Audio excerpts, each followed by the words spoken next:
17th March morning 9 o'clock record பண்ணிகிட்ருக்கேன். இன்றைக்கி gold rate ஏற வாய்ப்பு இருக்குது. நேற்று பார்த்திங்கன்னா 14,430 ஜிஆர்டியில் 276 சில்வரும் ஒரு ₹4 ஏறி 280 வர்றதுக்கான வாய்ப்பு இருக்குது. 92.3 ஸோ ஒரு 10 பைஸ் கிட்ட இந்தியன் ருபீஸ் ஸ்ட்ராங்காக இருக்குது. ட்ராய் ஒன்ஸ் வந்து 5,033. ஸோ டெக்னிக்கலாக பார்த்தா நியூட்ரலாக இருக்குது.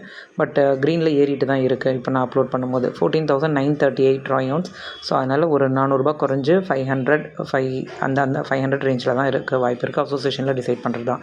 ஸோ நியூஸ் எல்லாம் பார்த்திங்கன்னா ஏன் வந்து திருப்பி வந்து க்ரூட் ஆயிலோட ப்ரைஸஸ் வந்து ட்ராப் ஆகிடுச்சு.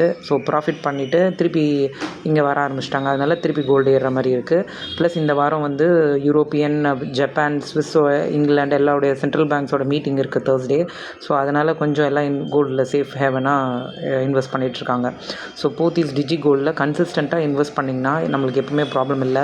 இந்த மாதிரி ஒரு அன்பிரடிக்டபிள் சுச்சுவேஷன் வரும்போது பயப்படாமல் 400 கிராம் சேர்க்கணும்னு நினைக்கிறவங்க ஏறுது குறையிறது பார்க்காதீங்க. பட் இந்த மாதிரி அப்டேட்ஸை மட்டும் பார்த்துட்டு 10 o'clock முன்னாடி ஏறுமா ஏறாதா அப்படிங்கிறத வச்சு நீங்கள் இன்வெஸ்ட் பண்ணிங்கன்னா அந்த டிஜி கோல்ட்லையும் மந்த்லி ஸ்கீம்லையும் உங்களுக்கு ரொம்ப பெனிஃபிஷியலாக இருக்கும். என் சேனலில் டிஜி கோல்டு பற்றி நான் டீட்டெயில் போட்டிருக்கேன் ஒரு வீடியோ. ப்ளஸ் சில்வர் வந்து எப்படி ப்ராஃபிட்டபுளாக நம்ம லாஸ் இல்லாமல் வாங்கலாம் அப்படிங்கிறத பற்றியும் அதோட பியூரிட்டி டீட்டெயில்ஸையும் போட்டிருக்கேன். போய் செக் பண்ணி பாருங்கள்.